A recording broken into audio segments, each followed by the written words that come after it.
Hey guys, it's Gerald Swindle, Bassmaster Elite Series angler, and I'm sitting with my boy Kyle Welcher. We're here doing the Mercury Mashups where two elites ask each other questions. and we wrote them down. This should be good. Watch that metal, watch that metal. Watch the metal, watch the metal. Watch the metal, G, you got it, G, you got it, baby. You got him. You got him, baby. Oh my God, dude. Look at that freaking Bronco bug, baby. Dude, that's a freaking giant. All right, I get to go first, right? Age before beauty. I mean, I am considered an older guy in the tour now, so which professional fisherman, when you were growing up, did you look up to, or did you have one? You know, when I was growing up, I'm still a fan of the sport, always have been, but it's really cool to see somebody when they're in their element and they're in their wheelhouse and things kind of come together. But I always looked up to like Aaron Martins, somebody who there's nowhere in the country you could go where he couldn't potentially win. His wheelhouse was the world. Everything, everywhere you went was in his wheelhouse, and that's really who I looked up to. Did you have one you looked up to? Man, it was weird. So, young age, I just didn't get to see the magazine. I didn't get to watch the show. But once I started my career, a couple of people that I really grew fond of and liked what they stood for and what they done was like Shaw Grigsby, Denny Breyer, those type guys. But I really become a fan of theirs, Kyle's, like once I stood in the weigh-in line with it. It was weird. Like I knew how some guys fished, but when I stood beside the man, then I started to respect the man. Respect their character even more. Yeah. What advice would you give your rookie self, knowing what you know now in 2025? What advice would I give my rookie self? You know, that's a tough one because there's so many different ways that could go. I don't know that I would do anything different on the business side of it. I think one thing early on in my career after I won my first AOY, I think if I could go back and give myself advice, I took advantage of the moment, but not necessarily might have hurt my fishing a little bit. That I didn't stay as focused on the water for a year or so because I was on that tour trying to make the best of it. So I would probably go back and say, early on when you first have some success, don't figure the balance out between the work side of it and the fishing side of it. Yeah. All right, so I've got a really good one for this. You know, I grew up in Alabama. I'm kind of a river rat. I always kind of fought the electronics a good bit. You know, and going back to my rookie season, if I could give myself some advice, it would be to embrace the electronics earlier than I did. Because that year, this is the one regret that I have in bass fishing. I lost AOI by like 45 points. And I had 3 in the 60s, and they were all 3 dominated with forward-facing sonar. So if I could tell my rookie self something, you would fix that. I would fix that instantly and embrace it earlier on. Smart guy, smart guy. This ought to be good because I know you a man that likes to get out there and get a little, you know, you hustle. What is your craziest boat driving story with Mercury? A lot of us have the same story, but it's going to Ticonderoga Road, going Champlain. And when I went down there, there was nothing. I mean, if a moth flew by, he'd leave a ripple on the water. It was slick, calm glass. The mountains are beautiful. Everything is beautiful. The projection for that day is like light and variable. Oh, Lord. Well, I'm down there at like 12 o'clock, and all of a sudden it starts blowing. I'm in Ticonderoga, and it's white capping. So I left to come back from Ticonderoga. And when I got to the place where it opens up, it was the biggest. I've seen bigger waves, but I've never seen them bigger and stacked. I think they were legit 6-footers, and they were 10 feet apart. They were like just get beat to death. There was actually 3 of us down there. One of the boats had almost 20 pounds and just didn't even try to make it back to weigh in. He just turned around, just quit. Say didn't try to make it back to weigh in. But I'm a little dumber, so I only had like 13 pounds, but I made sure I was gonna make it back. So I'll never forget that one day when I rounded that corner and saw those waves. You were second question. Like everything was like this was the dumbest thing I've ever done. Yep. I mean, you're just up to your knees in water from spearing them. Yeah. Pop-R's floating out of the back of the boat, and you're like, well, there went my best crankbait. So you've been doing it a little longer than me. What's your craziest? Years and years ago, man, we fished an event out of Pasquotank River. It was an old FLW, and I ran from Pasquotank River all the way over to the Mobile Bay up into the Tensas, and had a handheld GPS, didn't even have that stuff, so it was handheld and had never ran it. And ran it all the way around there, and my partner one day, I won't never forget it, he's like, I was like, hey, bro, we were right now in the ocean. This is going to be pretty bad now. And he goes, I'm a retired bull rider. He said, I'll be good. We got in that day. I said, you going to ride them bulls again? He said, I do it all day long, but not that again. It was Probably the roughest, most scariest ride, foggy, just not knowing where I was going, we ran by a big old tanker out there, and I'm like, well, this just can't be good. Yeah. You know, but we beat the boat and we tore some stuff up, but we made it, and I'm like you. I tried it. At that young in your career, you'll push yourself to the limit. So coming back from Ticonderoga, you were like, this is just part of the job. Yeah, you just have to make it back. Yeah, just make it back. This is one that I really do want to know. Which AOY meant more to you, 2004 or 2016? 2016, hands down. 2004, I think I was too young in my career to, I don't want to say I was cocky, but I thought I'll do this again several times. You know what I mean? Like you didn't understand the mountain that you had just climbed. From that distance of road I traveled from 04 to 16, it was like this, mountains and peaks, mountains and peaks. But in 16, it was probably the most personal thing I had ever went after and achieved. And halfway through the year, I knew what was on the line.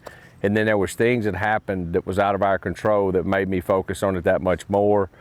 2016 meant everything probably to me and my wife. Yeah, and you probably put more pressure on yourself because at that point you understood how difficult it actually was. You knew what was on the line, but one thing I did notice is like after 2016, I'm not going to say that the fire ever got put out, but I went so all in on 16 that 17 and 18 felt like I was hungover. Yeah. It really what it feels like. You're so mentally exhausted and then trying to find out where do I start again. Yeah, and it's still no regret there because no regret. You got to just you got to go all in. Yeah. You know, when you're in that race, you know what it's like to mentally put everything you got, every dream on the line, knowing that at the last second somebody could take that away from you. Yeah. So you got to go all in. Yeah. Well, I'm glad nobody took it from you. At the Pasquotank this year, you made us all look like fools. It was probably the most commanding ever seen in bass fishing. How did that feel? Yeah, that was unbelievable. It was kind of one of those things where, and I said this on stage, where I just felt like the chosen one that week, you know, but I literally had one fish on bed, and I told some people this one fish is gonna make my whole tournament. Because I was thinking I'd go catch this one fish off the bed and then go catch a limit of 2 pounders and get a check. Well, I catch that fish off the bed and it's a 6 pounder. Well, then I run up and try to catch some 2 pounders and I'm about to leave that entire river. And I'm like, I'm gonna stop right back in that place again. Well, I catch one to 7. So I almost left the river again. I ran down and I said, I got 3 now and I've already survived, so I'm gonna go back to it. And that one fish that I found the last day of practice that made me go to that area changed everything. But it was one of those things where I just let it happen. Like I was doing a technique that I was extremely confident in, you know, because I've been working on a lot at home. But also it's one of those things where you never know that's gonna happen. But it took all 3 of them for it to click that Kyle's not leaving. You were fighting everything in your body. Yeah. You were that close to like running away from the most memorable bass tournament win I've ever seen. Well, and you can relate to this, but I'd spent basically 2 full days of practice in that area. Yeah. And could barely get a bite. I was with you. My confidence was so low that everything inside me wanted to leave. Oh, you know? You were fighting the instincts. I gotta run. Yep. But the live well says I need to stay. Yeah. And then it's the best thing I ever did was not leave. But so it was impressive, bro. It was impressive. What was your welcome to the big leagues moment with Bassmaster? Ooh, in a good way or a bad way? It's got to be a bad way. It's got to be something you learned from. I learned from a lot, Kyle. I've done a lot of whoopings. So let me think, what was my welcome to the big leagues? Oh, man. I'm gonna say this because this is one of the most humbling things is right when it happened, is I weighed in 9 pounds right before Dean Rojas weighed in the 45. Yeah. And that whole day I thought it was tough. Yeah. And I weighed in and I'm like, you know what, I'm gonna be all right. And then he dropped 45 and I'm like, I can remember getting in the truck and thinking, did I put it on the wrong lake? Did I do something wrong? Like, it was the most humbling wake-up call that things happen and people figure them out on the fly. Mm-hmm. That's one of the worst things in bass fishing is still not having a clue after you see the results. So for me, it was my first time I ever fished for smallmouth. St. Lawrence River. And I remember I fished for 2 days. I hadn't caught a 3 pounder on St. Lawrence River. That's almost impossible. But after the second day of practice, I get back to the hotel and I didn't know a lot of the people because I was a rookie. And I just went up to them and asked them, I was like, look, I heard this place is good. And they're like, yeah, pretty good. I was like, I ain't caught a 3 pounder. And everybody standing around me like, well, they start chuckling. You better go do something else because it's going to take like 18 a day to get paid. That place will humble you. When you didn't know anything, that's a Oh, And it was just so out of my element. I feel your pain there. I feel you. Okay. Night before Derby, is there anything you won't eat or you're not eating, or like place that you won't eat or anything like that that you're avoiding? I have like a internal definition of like heavy foods and light foods, you know? So I don't eat pizza, I don't eat fried foods. I like a steak, but I don't want to really eat a steak for the tournament. I feel like those heavy foods kind of make you a little slower on your feet. So I like a lot of like leaner, like chicken, salmon, stuff like that night for the tournament. But in practice, I'll eat steaks and stuff. But before the tournament, you'll be heavy-footed in the morning. Yeah, before the tournament, I got a definition of like light foods and stuff I like that because you just feel like you wake up better, you're feeling better. I'm be honest with you, dude. I just stay away from Mexican food, like spicy stuff, because I mean, there's a reason I'm sponsored by Dude Wipes, and I just don't want to be out there in these dry pine thickets getting in the 3-point stance, setting the woods on fire. So at my age, it's like spice, things that could cause like indigestion at night where you don't sleep well, or more issues on the bank. So I've never really considered a heavy light. Now I will carb up. Yeah, oh, you do carb up? I do carb up. I'm light on carbs. Oh, I gotta have the energy, baby. Yeah. I mean, if they put something in there, you know, what was he said to me? I ain't asking for much, just an 8-ball and $2 million. Like I got something getting that tractor going. But I think carbs on certain events when there's long practice days help.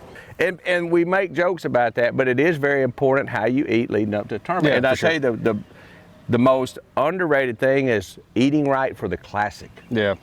Because you're there practicing, you got all the expos, you got all that, and if you don't plan your meals and eat right, I would 100% agree with you, before the week's over, you're going to be done. Another thing for me, the classics always when it's cold, I have a hard time drinking enough water when it's cold. I can't hardly do it. Yep, I get dehydrated more when it's cold than when it's hot. You know what, I used to watch Aaron Martin take straight cayenne pepper and pour in a bottle of water, shake it up, and that's what he drank in the wintertime to warm himself up. Really? Was cayenne pepper water. Okay, so I'm like you, I just can't drink enough water. I find myself drinking a few too many pops, just sipping on one here and there.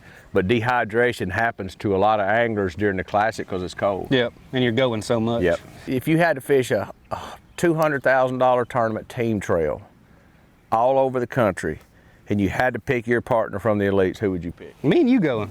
We going. Yeah, we going. We going, baby. See, I like that. I like that. I mean, you think about that. If you had to fish a trail that paid $200,000 to win every tournament, you would put, you know, most anglers, you'd sit back and go, okay, I got to have a strategy here. Yeah. You just wouldn't go, hey, let's go get my buddy because he likes to drink beer at night. No, I need to have somebody that can do this, this, and this. But this is what I do in all team tournaments. If you've got more confidence than me on a stretch or a technique, you're running it. You're right. But if I got more confidence than you, I'm running it. Me and my team partner, Johnny McCombs, we won all our money to get started in our career throwing a buzz bait at Smith Lake, Logan Martin, Neely Henry, and we did most of all our fishing back then was at night because I worked, and we used to play a game on who got to throw first. And if you ever missed one on a buzz bait, now miss meant if your body flinched before you had it, and you missed him, you had to go stand behind me. And dude, that's how we taught each other to be so disciplined fishing a buzz bait, because I wouldn't even flinch. And he'd be like, you moved. I said, I didn't move. I didn't move. But we never had to learn it at the time that's what. And then one night we broke the trolling motor off the boat. Sounded like this car coming down the road here. We tore the trolling motor off. Yeah, I remember when I cut my muffler off. My mother's LTD. We broke the trolling motor off on blast off, and we didn't have enough money to eat. Like, we were broke as a joke. We went back to his truck. He had an old square body. We got enough money out from under the seat, the ashtray. We went and bought a paddle. And he had a 17-foot Stratus, and one had the paddle, and the other was throwing a buzz bait. You should have seen then the definition of you missed. Because if you you jerk, you got a paddle.